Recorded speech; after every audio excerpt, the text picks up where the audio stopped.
नमस्कार दोस्त, कैसे आप लोग? वाइफ आप लोग अच्छे होंगे। पहले आप लोग भर भर के कमेंट में बताएं आप लोग कैसे और एग्जाम की तैयारी कैसे चल रही है। कमेंट में सभी लोग कमेंट करें खुलकर, है ना। देखो फ्रेंड्स, आज के क्लास में हम लोग पढ़ने वाले हैं यूपी पुलिस का मस्ट इंपोर्टेंट क्वेश्चन का प्रैक्टिस सेट लगाने वाला है। मैथ्स का मजा आने वाला है भाई।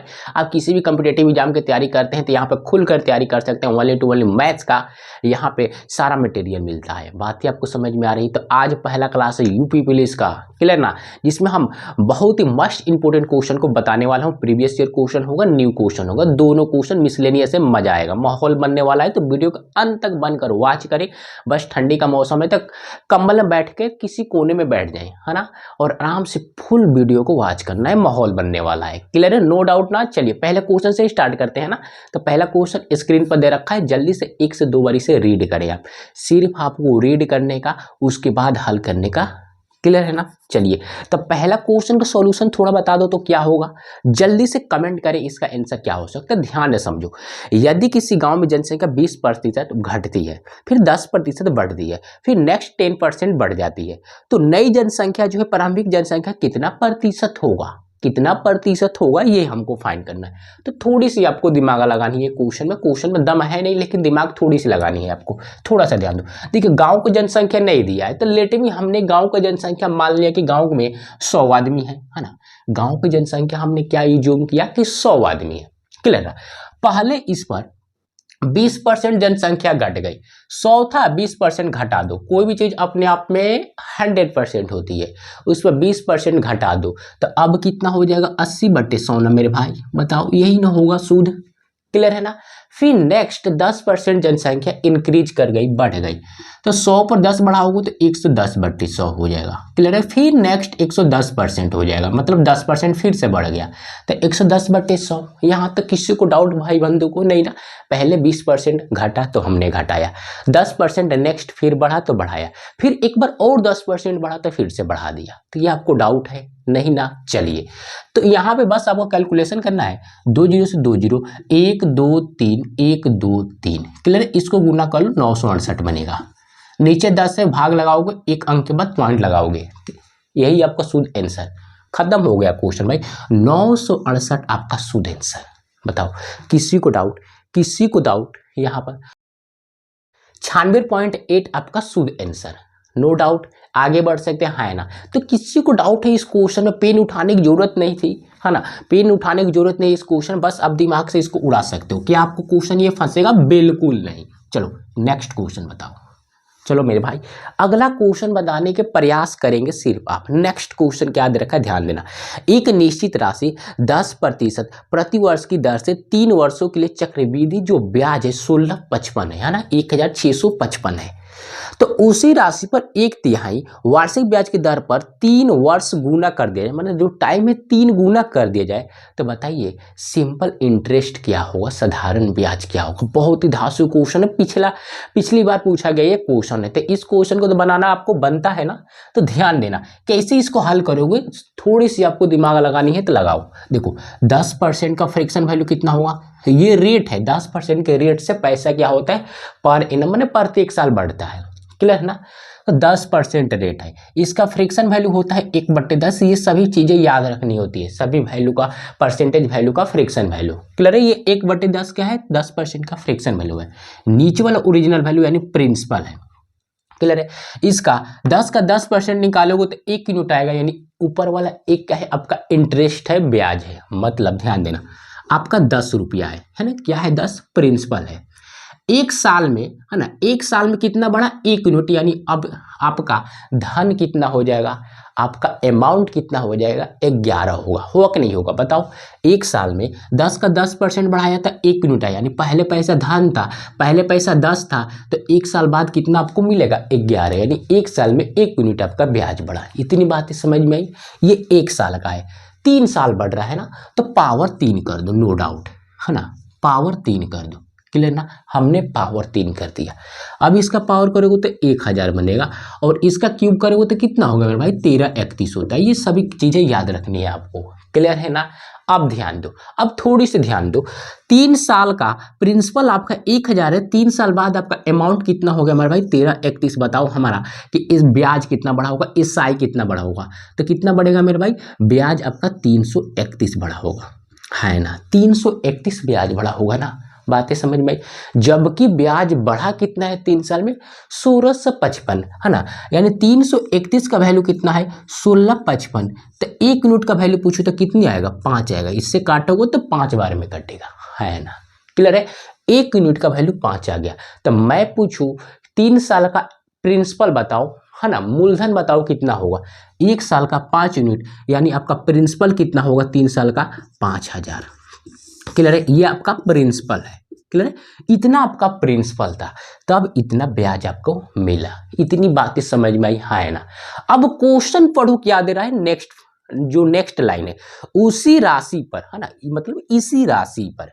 क्लियर है, 1/3 जो 1/3 वार्षिक ब्याज जो है, मतलब जो रेट है इसका रेट, है ना, इसको 1/3 कर दो।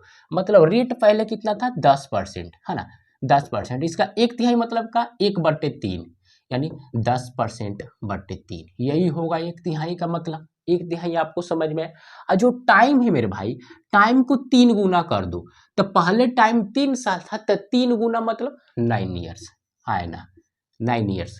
तो हमसे पूछा गया है 5000 धन पर 10/3% के रेट से 9 साल में आपका ब्याज क्या बनेगा, ये हमको बता दो। ये क्वेश्चन है। तो बताओ, हमको SI निकालना है ना। तो SI बराबर क्या होता है, P गुने R गुने T बटे 100। तो P आपका 5000, है ना, और R कितना है आपका 10/3, गुने टाइम आपका 9 और बट्टे में 100। क्लियर है। अब यहाँ से 3 से 3 काटोगे तो 3 बनेगा, ये 2 जीरो से 2 जीरो कट जाएगा, हाँ है ना। क्लियर है ना, आप बोलेंगे बिल्कुल सही। अब कितना हो गया मेरे भाई, अब देखो ये कितना है 500, सॉरी 50, ये कितना है 10 है, ये 3 है। इसको मल्टीप्लाई करो, जो आएगा वही आंसर हो जाएगा। क्लियर है ना, जो आएगा आपका वही शुद्ध आंसर हो जाएगा। क्लियर है, यानी 5 से 50 से इसको करेंगे तो 500 गुने 3 1500, 1500 करेक्ट आंसर। क्लियर है ना, नो डाउट ना। बताओ किसी को डाउट इस क्वेश्चन में, थोड़ी सी भी है तो खुलकर पूछना, नहीं ना आगे बढ़ सकते हैं, हाँ है ना। बताओ किसी को डाउट, ये सभी चीज आपको सेकेंडों में हल करना है ना। बस इसके लिए आपको पेन थोड़ी सी उठा सकते हैं, और वो भी नहीं उठा सकते। क्लियर है, अगर आपका दिमाग तेज है तो ये भी नहीं उठानी है ना। खूब से खूब, ये 10 सेकेंड का क्वेश्चन था। क्लियर है ना, चलिए next question. Next question, clear ना। नेक्स्ट को, ये पिछले साल पूछा गया क्वेश्चन, जो पिछली बार एग्जाम हुआ है उसमें ये पूछा गया क्वेश्चन था। तो मस्ट इंपोर्टेंट क्वेश्चन है, इस तरह क्वेश्चन आप ध्यान देना। चलिए नेक्स्ट क्वेश्चन पर आते हैं। एक कार ट्रेन और बस की जो स्पीड है, स्पीड का जो रेशियो 6 9 और 6 है ना। तो कार बस और ट्रेन का जो औसत गति है, एवरेज जो स्पीड है 77 किलोमीटर पर आवर है। तो कार और ट्रेन का औसत गति बताइए। बहुत ही अच्छा क्वेश्चन ये भी, तो ध्यान दो। देखो मेरे भाई, मैं पूछूं एवरेज बराबर बताओ क्या होगा, औसत बराबर क्या होता है प्रेक्षणों का योग बटे प्रेक्षणों की संख्या, सम ऑफ नंबर ऑफ ऑब्जर्वेशन, और ना ऑब्जर्वेशन की और संख्या। क्लियर है ना, नंबर ऑफ ऑब्जर्वेशन। तो ध्यान दो, मैं पूछूं एवरेज बराबर क्या होगा, आपको पता होगी फार्मूला। तो एवरेज दिया कितना है 77, है ना। एवरेज क्वेश्चन में दे रखा है 77। बातें समझ में आई। 3 गाड़ियां है, प्रेक्षणों का योग मतलब यहाँ पे क्या करोगे, तीनों गाड़ियों की स्पीड को जोड़ोगे, जो रेशियो में वैल्यू दिया है वही आपका सम ऑफ ऑब्जर्वेशन होगा। बातें आपको समझ में आ रही है, हम क्या बोल रहे हैं, हाँ है ना। एवरेज दिया गया है ना, तो एवरेज की जगह पर हमने लिख दिया वो वैल्यू। एवरेज बराबर होता है सम ऑफ ऑब्जर्वेशन। तो सम ऑफ ऑब्जर्वेशन की जगह पर क्या लिखोगे, जो इस यहाँ पे जो व्हीकल है, जो गाड़ियाँ है, उसके स्पीड का रेशियो को जोड़ना है। तो रेशियो कितना है 6 + 9 प्लस यहाँ पे 6। बातें समझ में आई। और प्रेक्षणों की संख्या, है ना, नंबर ऑफ ऑब्जर्वेशन, है ना, यानी प्रेक्षणों की संख्या। तो यहाँ प्रेक्षणों की संख्या क्या होगी आपको बताओ, खुद कमेंट करके बताओ क्या होगा। 3 गाड़ी है तो यही आपका प्रेक्षणों की संख्या होगा, है ना। यहाँ से हल कर लो। अगर मैं यहाँ से हल करूँगा, देखो इसको जोड़ो तो कितना होगा, इसको जोड़ोगे तो 9 6 15, और 15 और 6 कितने होंगे 21, है ना। 15 और 6 21, 21 से काटोगे तो यहाँ से 1 यूनिट का वैल्यू कितना आएगा भाई 11, है ना। 1 यूनिट का वैल्यू आ गया। अरे 21 को 7 से काटोगे तो 11 बनेगा, है ना। क्लियर है ना, 1 यूनिट का वैल्यू 11 आ गया। मैं पूछूं मेरे भाई कार, ये पहले क्या दे रखा है कार ना, यानी C, है ना। उसके बाद T से ट्रेन, क्लियर है, और B से बस। ये कार है, ये ट्रेन है, ये बस है, ये सभी क्या है, स्पीड का रेशियो है। अगर 1 यूनिट का वैल्यू 11 है तो 11 छके 66 बनेगा कार का स्पीड। क्लियर है। फिर 11 से इसमें गुना करेंगे तो 11 9 99 बनेगा, यानी ट्रेन का स्पीड। और कार और ट्रेन का हमसे एवरेज पूछा गया है, तो अभी फिर से बताओ एवरेज बराबर क्या होगा। एवरेज बराबर क्या बताया हमने, दोनों का स्पीड आ चुका है कार और ट्रेन का, इन दोनों का सम है ना। अब कितनी गाड़ियां, 2 गाड़ियां है बस, यही तो करना है। तो बनेगा कितना, 165 बनेगा, 9 6 15, 165/2। और 165 का आधा 82.5 होता है, यही आपका शुद्ध आंसर।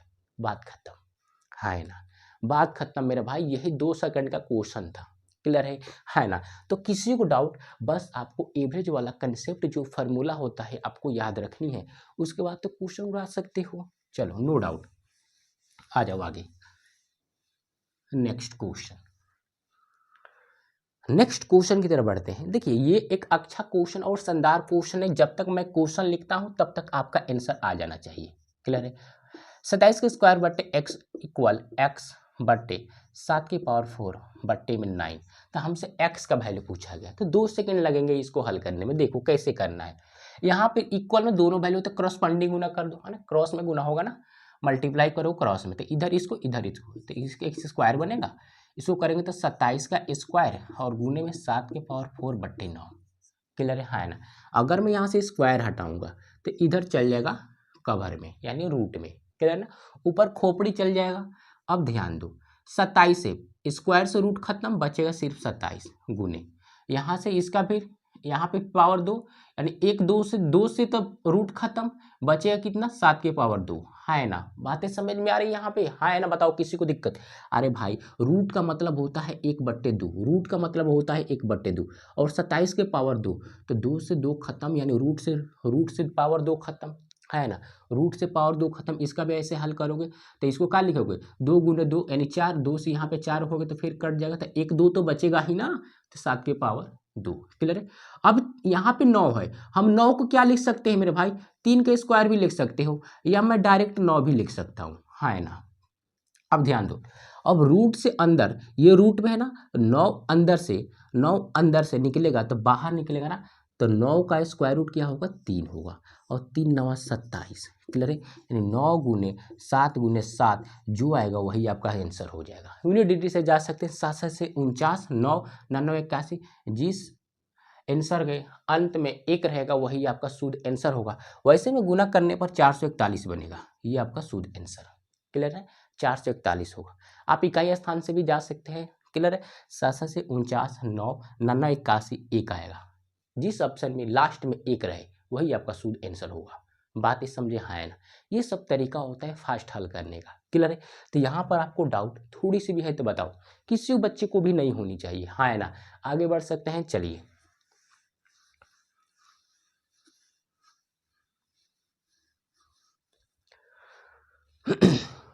चलो आगे आते हैं, नेक्स्ट क्वेश्चन की तरफ बढ़ते हैं।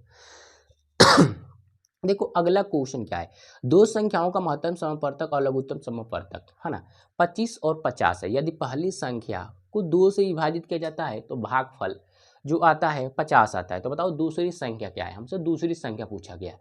तो ध्यान देना, दो संख्या का गुणनफल, है ना, दो संख्या का गुणनफल, नंबर ऑफ टू प्रोडक्ट, है ना, दो संख्याओं का गुणनफल इक्वल टू होता है एलसीएम गुने एचसीएफ। हमने क्या कहा, दो संख्याओं का गुणनफल बराबर एलसीएम गुने एचसीएफ, दो संख्याओं का गुणनफल बराबर एलसीएम गुने एचसीएफ, या ऐसे ही बोल सकते हो एचसीएफ गुने एलसीएम बराबर दो संख्याओं का गुणनफल। ये बातें याद रहेगी, है ना, बोलो। चलो ये दिमाग में छप जानी चाहिए बातें।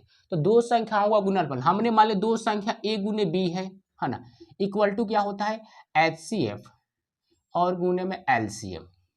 क्लियर है ना। चलो अब ध्यान दो, दो संख्या का गुणनफल, हमको दूसरी संख्या बी का वैल्यू निकालना है, बी का वैल्यू हमको फाइंड करना है। तो ध्यान दो, जो इसमें पहली संख्या है मेरे भाई, जो पहली संख्या है उसको हम 2 से डिवाइड करते हैं तो भागफल 50 आता है, भागफल 50 आता है। तो बताओ वैसा कौन सा नंबर है, अगर उस नंबर को मैं 2 से डिवाइड करूं तो भागफल 50 आएगा।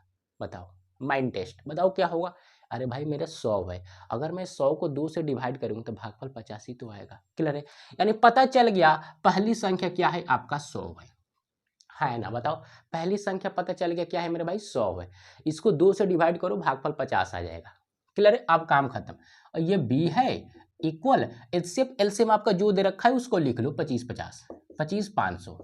क्लियर है, 2 जीरो से 2 जीरो काटने में किसी को डाउट, एंड बी का वैल्यू कितना होगा 125 होगा, शुद्ध आंसर, शुद्ध आंसर 125 होगा। क्लियर है, चलिए ये आपको डाउट इस क्वेश्चन में थोड़ी सी भी है ना, हल्का से भी, चुल्लू भर भी नहीं होगी, है ना। शुद्ध आंसर किसका आया 125, नो मिलावट, प्योर शुद्ध है। चलो नेक्स्ट क्वेश्चन, अगले क्वेश्चन, ये एक अच्छा क्वेश्चन है, सबसे शानदार बोल सकते हैं क्वेश्चन को, है ना। तो इसमें ध्यान देना, है ना, अगर जल्दी हल करना है तो कैसे हल करोगे थोड़ी सी ध्यान दो। दो क्रमिक, है ना, क्रमिक मतलब सक्सेसिव डिस्काउंट, है ना, क्रमिक छूट जिसमें पहली छूट जो है D% का डिस्काउंट, दूसरा 10% का डिस्काउंट, और क्रमिक छूटों के बाद विक्रय मूल्य जो है 807.84 है ना, रुपया है। यदि वस्तु का अंकित मूल्य 10-20 है तो बताइए डी का मान क्या है। आपने क्वेश्चन समझा, दो डिस्काउंट दिया गया है, D% का, एक डिस्काउंट 10% का, इसको बोलते हैं सक्सेसिव डिस्काउंट। जब दो प्रकार का डिस्काउंट दिया जाए उसको बोलेंगे क्रमिक छूट हिंदी में, और इंग्लिश में बोलेंगे सक्सेसिव डिस्काउंट।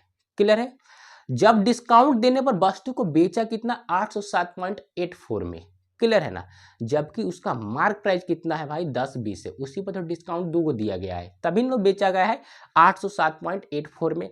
तो बताना है, एक डिस्काउंट तो आपको दे रखा है मेरे भाई 12, है ना, नेक्स्ट 12 सॉरी 10, एक डिस्काउंट कितना दिया 10%। तो हमको पता लगाना है जो दूसरा डिस्काउंट है यानी डी जो है उसका वैल्यू बताओ।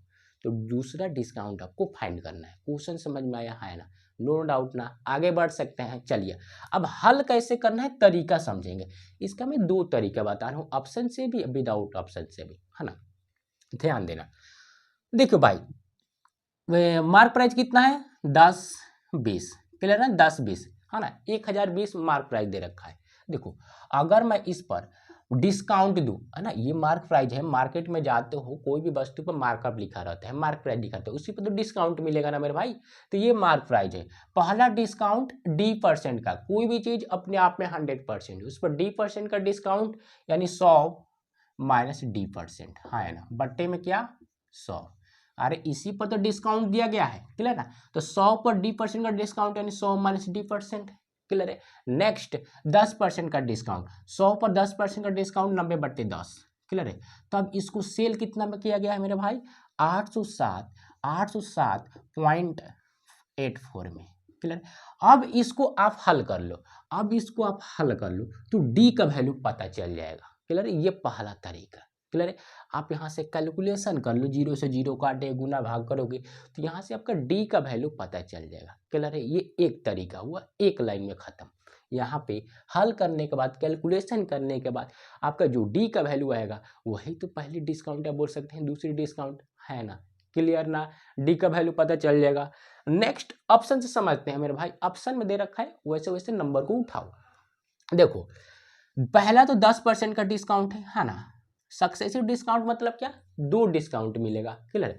तो पहला तो 10 है, दूसरा हमको पता नहीं है, तो एक ऑप्शन में से टांग लिया, पहला ऑप्शन 12 दिया है, यानी पहला ऑप्शन 12 है, क्लियर ना, पहला ऑप्शन 12 ही है ना, तो उसको उठाया यहाँ पर चिपकाया, ये हो गया आपका सक्सेसिव डिस्काउंट 10-20, क्लियर है। अब इसको अगर मैं 10 और 20 का सक्सेसिव डिस्काउंट पूछूं, 10% और 20% का सक्सेसिव डिस्काउंट, तो कैसे निकलता है सक्सेसिव डिस्काउंट, ए गुने ए, है ना, प्लस बी और माइनस के ए गुने बी और बट्टे में 100%, क्लियर है ना।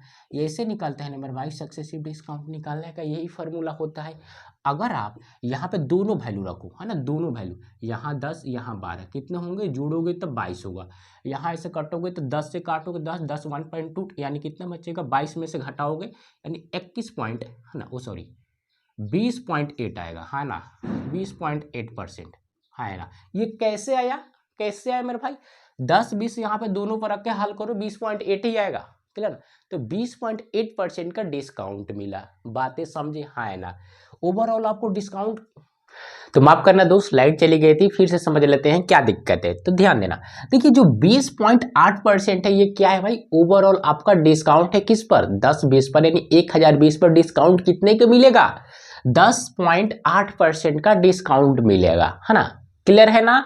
तो ध्यान दो, अब ध्यान दो मेरे भाई, 10-20 आपका क्या है, मार्क प्राइस है ना, 10-20 क्लियर है, यानी 1020। इस पर डिस्काउंट कितने का मिलेगा, 20.8%। तो कोई भी चीज अपने आप में 100% है ना, कॉस्ट प्राइस अपने आप में 100%, उस पर 20.8% का डिस्काउंट दिया, तो बेचोगे कितने में भाई, बताओ कितने में बेचोगे?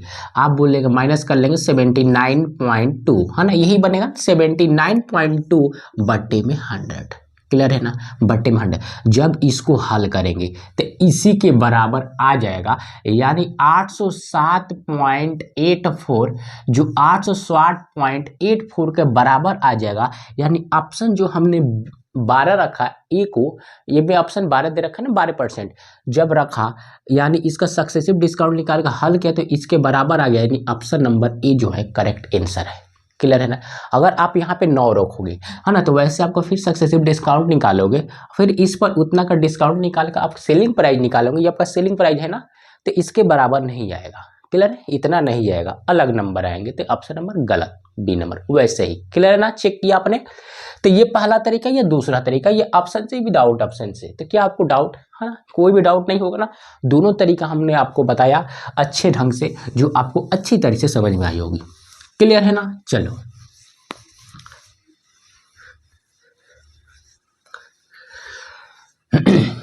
आते हैं मेरे भाई नेक्स्ट क्वेश्चन की तरफ बढ़ते हैं अब। चलो अगला क्वेश्चन ध्यान देंगे। 25 छात्रों का औसत अंक 45 है। बाद में अंकों की पुनः गणना के समय यह पाया गया कि एक छात्रों के अंकों को गलत तरीके से 28 के स्थान पर 82 मान लिया गया, मतलब गलत तरीका ले लिया गया, गलत तरीके से गिन लिया गया, मतलब नंबर देना था 28, लिख दिया गया 82। क्लियर है ना? तो अब बताना है कि सही एवरेज बताइए क्या होगा अंकों का। ध्यान से समझना इस क्वेश्चन को। देखिए मैं पूछूं सम है ना, पहले सम बता दो, सभी अंकों का योग कितना होगा। क्लियर है ना? देखिए एवरेज दिया गया है कितना भाई, 45, और टोटल लड़के कितने हैं 25, मल्टीप्लाई करो कितना होगा, अगर मैं इसको मानूं 40, 25 चौके 100 और 25 से कम 25, 1125, यानी 1000, हाँ 1125 होगा है ना। अरे 25 चौके 100, 1000 बनेगा, अब 25 बचे 125, 1125 बन जाएगा है ना। तो नो डाउट ना। चलिए आगे बढ़ते हैं।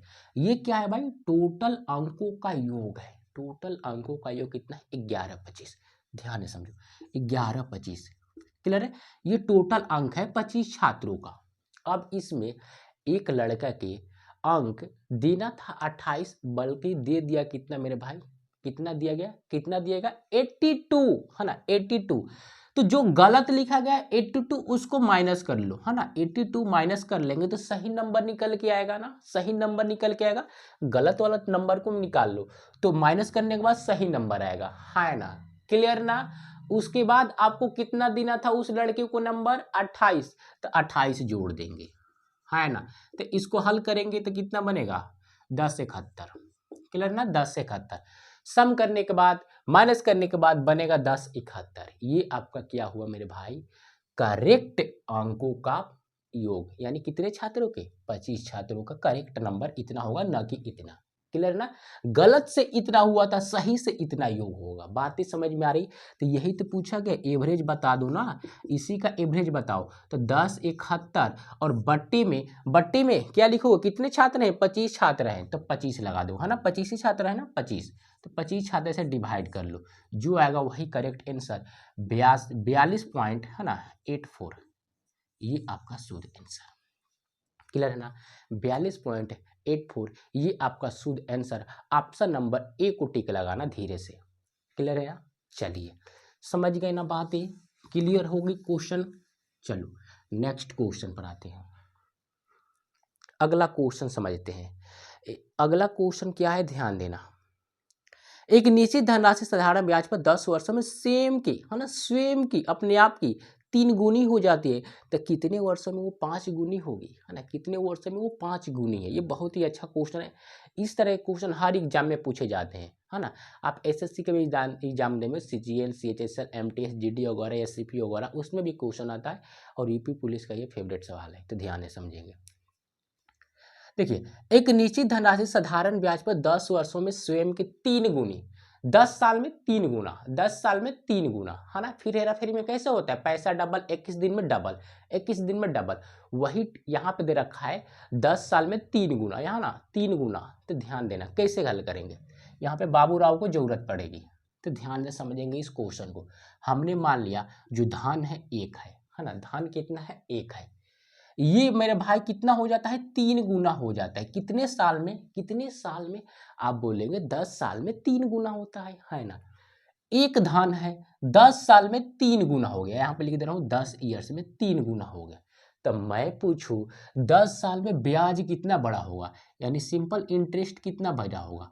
तो 1 से 3 हो गया, यानी ब्याज 10 साल में 2 यूनिट बढ़ेगा, है ना, 2 यूनिट बढ़ेगा।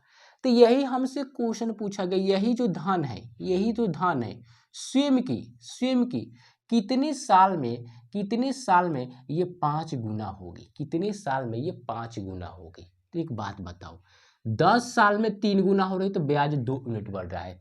यहाँ पर 1 से 5 हो गया तो यहाँ पे ब्याज कितना बड़ा होगा, आप बोलेंगे 4 यूनिट, है ना, 4 यूनिट। तो यही तो पता लगाना है कितने साल में 4 यूनिट बढ़ा है ना, यही तो राज की बात है इस क्वेश्चन की। ध्यान देना कितने साल में 4 यूनिट बढ़ा है, ध्यान से समझना।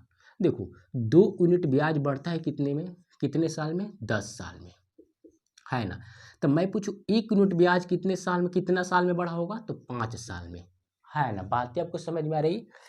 2 यूनिट ब्याज बढ़ता है 10 साल में, तो 1 यूनिट ब्याज कितने साल में बढ़ेगा, 5 साल में ना। तो 4 यूनिट ब्याज बढ़ाने में कितना समय लगेगा, तो 4 से इधर मल्टीप्लाई कर दो, 4 एकम 4 बना, तो इधर भी 4 से 4 5 20 साल लगेंगे, यही शुद्ध आंसर है। 20 साल में आपका ब्याज बढ़ जाएगा, है ना। 20 साल में आपका ब्याज 4 यूनिट बढ़ेगा। जब 1 से 4 पर ब्याज बढ़ाओगे तभी तो 5 गुना होगा, यानी 5 गुना होने में आपको 20 साल टाइम लगेगा। बातें समझ में आई, है ना। ऐसे कोई नहीं बताने वाला है ना, इतना शॉर्ट बताने वाला है ही नहीं कोई। क्लियर ना, आपको क्वेश्चन समझ में आया, बताओ किसी को डाउट है ना, थोड़ी सी भी बताओ, चुल्लू भर भी बताओ। नहीं ना, नहीं डाउट है तो आगे बढ़ने में क्या दिक्कत है। चलो नेक्स्ट, अगला क्वेश्चन बोर्ड पर लिख रहा हूं, तब तक आपको कमेंट करना है जवाब को। देखो 400 का 60%, क्लियर है ना। अब प्लस लगाना है 180 का के परसेंट, ऐसे तो करने हैगा। 400 का मतलब गुना 60% प्लस 180 का मतलब गुना के परसेंट हटाओगे तो बट्टे में हमने 100 चिपकाया था। ऐसे ना पूछना कि प्रतिशत, ये बट्टे में 100 कहाँ से आया, हमने प्रतिशत हटाया, बट्टे में 100 हटाया। क्लियर है ना। चलो तो कितना हो जाता है मेरे भाई, 296। तो बताना है के का वैल्यू। तो बहुत इजी और साधारण सा क्वेश्चन है, इसमें आपको पेन उठाने की जरूरत नहीं होगी। देखो कैसा हल करेंगे, ये दो बस काटना सीखो नंबर को, यहाँ से काटेंगे नहीं। अब इसको गुना करें 6 चौके 24 ही बन जाएगा, यानी 246, है ना। पीला से लगाओ, है ना। अगर मैं इसको रखूँ ऐसे काट ही लेते हैं भाई, तो कितना बनेगा 28 के बट्टे में 10, क्लियर ना, इक्वल में 296। इसको इधर फेंको, प्लस में तो इधर जाएगा तो माइनस में, यानी 28 के बट्टे में 10, बट्टे में 10 इक्वल में 240 है। इधर माइनस कर लो, कितना बनेगा 56, 28 दूना के 56, 2 दूना के 20, यानी के का वैल्यू 20। ये आंसर, के का वैल्यू 20, ये आपका आंसर होगा। बताओ किसी को डाउट इस क्वेश्चन में, के का वैल्यू 20 ऑप्शन में आया है, हाँ करेक्ट है। ऑप्शन में दिया गया है 20, लगा लेने का टिक मेरे भाई। चलिए आगे बढ़ते हैं।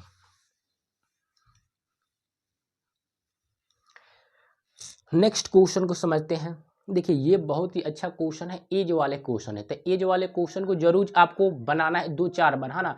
इस तरह के क्वेश्चन एग्जाम में भर भर के पूछे जाते हैं यूपी पुलिस के, क्लियर है ना। तो ध्यान से समझेंगे। 2 व्यक्ति ए और बी के वर्तमान आयु का अनुपात भी 5 और 4 है, क्लियर है।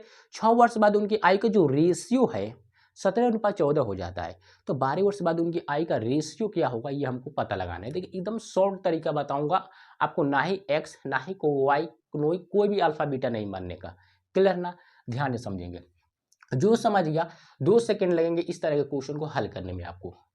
2 व्यक्ति हैं ए और दूसरा व्यक्ति बी है, क्लियर है। इनका जो प्रेजेंट एज है ना, वर्तमान आय का जो रेशियो है, यहाँ पे मैं लिख दे रहा हूँ, पी से प्रेजेंट, ए से एज का रेशियो कितना दिया गया मेरे भाई, 5:4, है ना, 5:4। ध्यान से समझना इस क्वेश्चन को, क्लियर है। प्रेजेंट एज कितना दिया है, 5:4। 6 साल बाद, है ना, 6 साल बाद, 6 साल बाद इनका कितना हो गया रेशियो मेरे भाई, तो 17:14। ये अभी हमने क्वेश्चन लिखा है ना, क्वेश्चन। अब इसमें मैं सॉल्यूशन करूंगा, 2 सेकंड लगेंगे, ध्यान से समझना। देखिए तरीका क्या होता है, तरीका नहीं भूलने का, ध्यान देना, इसलिए बहुत ही बेस्ट इंपॉर्टेंट क्वेश्चन है आपके लिए, तो ध्यान से समझेंगे। अगर मैं यहाँ 15 और 17 सॉरी 5 और 17 का डिफरेंस पूछूं तो कितना है भाई, ये 6 साल यहाँ पर रख लेना, 5 और 17 6 साल बाद हुआ इतना, तो हमने 6 ईयर्स यहाँ पर लिख दिया।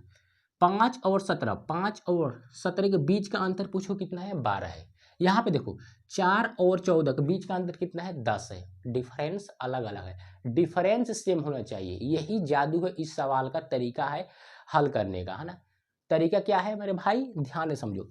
5 और 17 का बीच का अंतर 12, यहाँ अंतर 14, यही राज की बात है। क्लियर, जो समझ गया क्वेश्चन 2 सेकंड में। अंतर अलग अलग है, इसी अंतर को आपको बराबर करना है ना, इसी अंतर को आपको बराबर करना है। अंतर को बराबर करने के लिए क्या करोगे मेरे भाई, यहाँ पर डिफरेंस चेक करो, यहाँ डिफरेंस 1 का, यहाँ डिफरेंस 3 का। क्लियर, यहाँ 3 का है, यहाँ 1 का है। ये डिफरेंस क्या होता है, बड़े में से छोटे का माइनस करो ना भाई, 3 आएगा, 5 में से 4 माइनस करोगे 1 आएगा, यही डिफरेंस बोल ले या अंतर बोल ले। क्लियर है, चलिए, तो 3 है, तो इस 3 को उठाने के यहाँ पे गुना करने का, तो अब ये कितना हो जाएगा, है ना, कितना होगा, आप बोलेंगे 15, 3 उठाओ, यहाँ कितना हो जाएगा 12। क्लियर है ना, 12, बातें समझ में। एक उठाएंगे इधर गुना करेंगे तो 1 से गुना करने में कोई फर्क ही नहीं पड़ेगा ना, नहीं पड़ेगा। चलो अब डिफरेंस चेक करो, 5 15 और 17 2 का अंतर, 12 और 14 2 का अंतर, डिफरेंस सेम, डिफरेंस सिर्फ आपको सेम करना था। क्लियर है, डिफरेंस कितना आया, 2 आ गया, है ना, 2 आ गया। और 2 का वैल्यू कितना है, 6 साल है, यानी 2 ईयर्स आया ना, 2 का वैल्यू 6 ईयर्स है, तो 1 यूनिट का वैल्यू 2 से काटोगे तो 3 आएगा, यानी 1 ईयर्स का वैल्यू कितना है, 3 यूनिट आया। क्लियर ना, अरे भाई क्वेश्चन में दिया था 6 साल बाद इसका रेशियो इतना, यानी 2 यूनिट का वैल्यू कितना है, 6 साल, 2 यूनिट का वैल्यू 6 साल, तो 2 से काटा 1 यूनिट का वैल्यू 3 आया। मैं पूछूं प्रेजेंट एज बता दो, 1 यूनिट वैल्यू 3, तो 15 या 45, है ना, अब 12 36, ये रेशियो आ गया आपका नया, आपका प्रेजेंट एज, यानी जो ए है 45 साल का है और जो बी है आपका 36 साल का है।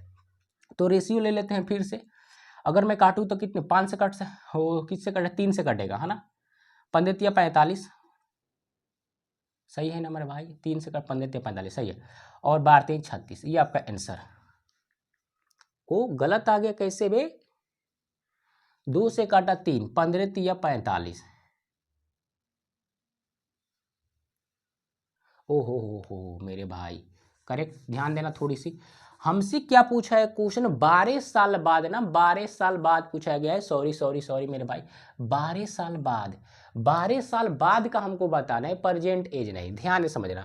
क्लियर ना, 12 साल बाद का है, तो 1 यूनिट का वैल्यू 3 यूनिट है, 1 यूनिट का वैल्यू 3 है, 1 यूनिट का वैल्यू 3, तो 15 से इसमें गुना, 15 या 45 बनेगा, इसमें गुना करोगे तो 45 और प्लस में 12 36, कुछ भी गलत नहीं हुआ, थोड़ी सी ध्यान है, थोड़ी सी मिस्टेक होता है, इसके लिए माफी चाहूंगा मैं। क्लियर है ना, 3 से गुना किया 15 या 45, 12 36 आएगा। क्लियर है, 12 साल बाद का पूछा गया है ना, 12 साल बाद, इसमें 12 साल ऐड करो ना मेरे भाई, 12 साल हमने क्वेश्चन में ध्यान नहीं दिया, इसके लिए माफी चाहूंगा, है ना। तो इसमें जोड़ोगे तो 12 तो कितना बनेगा मेरे भाई, 57, इसमें 12 जोड़ोगे तो कितना होगा, 12 36 12 चौके 48, क्लियर ना, 12 चौके 48, ये रेशियो हुआ, मतलब जो ए है 57 साल का है, जो बी है 48 साल का है। क्लियर है ना, चलिए, तो अगर मैं इसका रेशियो ले लूँ, अगर मैं इसका रेशियो लूँ तो कैसे कटेगा, 29 57 19, इसको 16 48, 19:16 आपका करेक्ट आंसर होगा, ये आंसर होगा, दे रखा है ऑप्शन में ना, ऑप्शन नंबर सी लगा लेंगे। क्लियर ना, हमने क्वेश्चन पर ध्यान नहीं दिया, इसलिए आपसे माफी चाहता हूँ, है ना, नो डाउट, किसी को डाउट यहाँ पे थोड़ी सी भी नहीं होगी। चलिए, 12 साल बाद का पूछा गया था, हमने क्वेश्चन पर ध्यान नहीं दिया कि 12 साल बाद का पूछा गया था कहाँ का। क्लियर ना, चलिए, तो ये हो गया 19:16। चलो क्वेश्चन समझ गई होगी।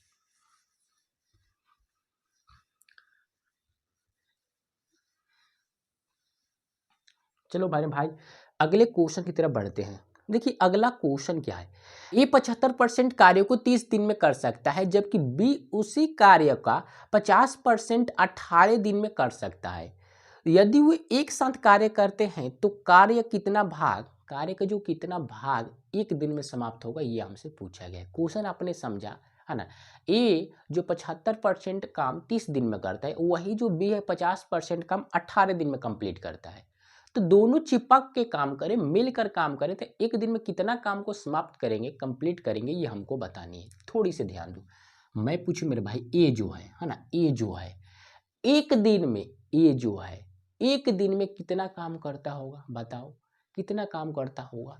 75% वो काम को कंप्लीट करता है कितने दिन में, 18 दिन में। ओ मेरे भाई 30 दिन में ना, 30 दिन दिया है, तो 30 से डिवाइड लगा दोगे 75% को, तो आपका एक दिन का काम पता चल जाएगा ए का। उसी प्रकार बी का मैं पूछूं, है ना, बी का क्लियर ना।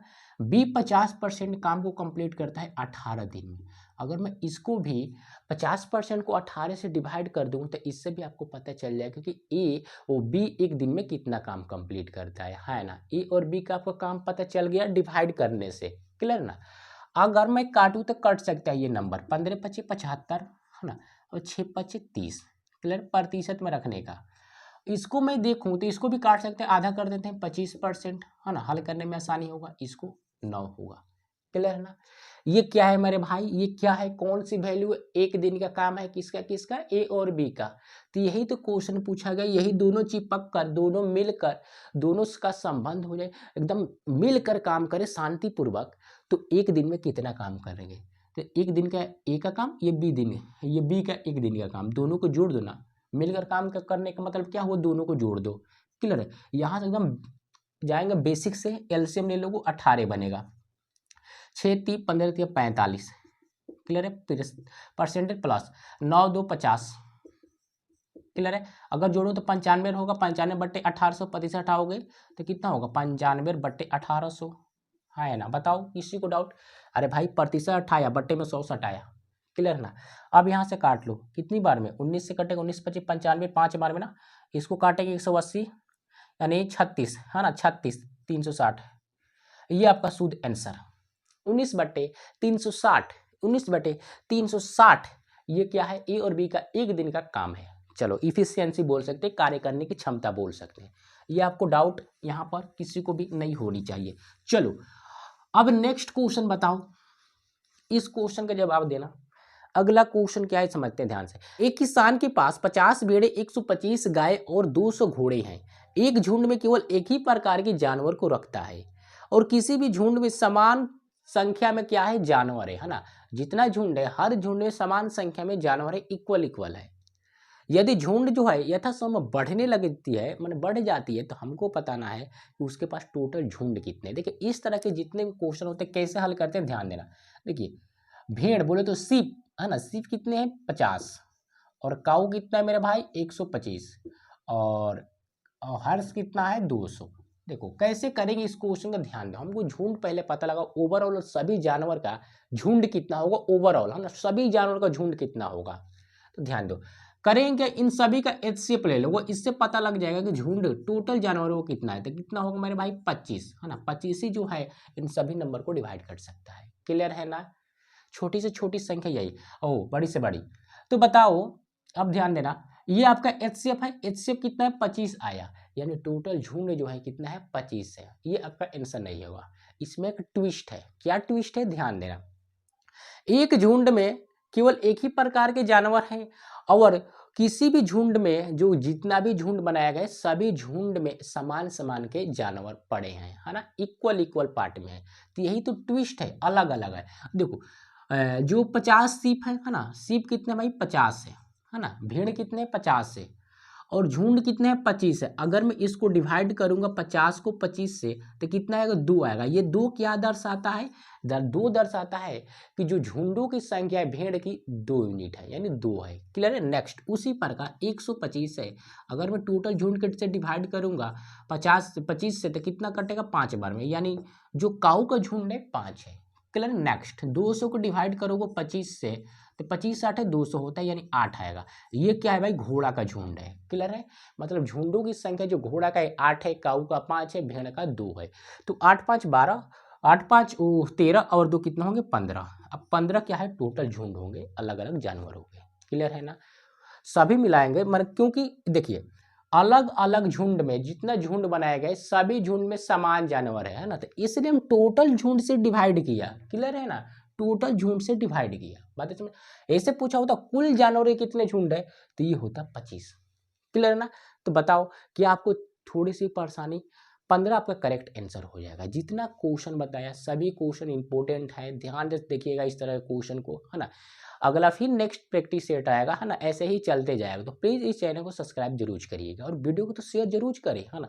शेयर नहीं करोगे तो दिक्कत हो जाएगी। क्लियर है ना, तो शेयर जरूर करने का और वीडियो को लाइक ठोकने का। और इस चैनल पर नया है, ताज़ा है, फ्रेश है, नए नए जुड़े हैं, एकदम फिलहाल में दौड़ कर आगे जुड़ गए, तो प्लीज़ चैनल को सब्सक्राइब करने का। मिलते हैं नेक्स्ट वीडियो में। टेक केयर, जय हिंद, बाय बाय।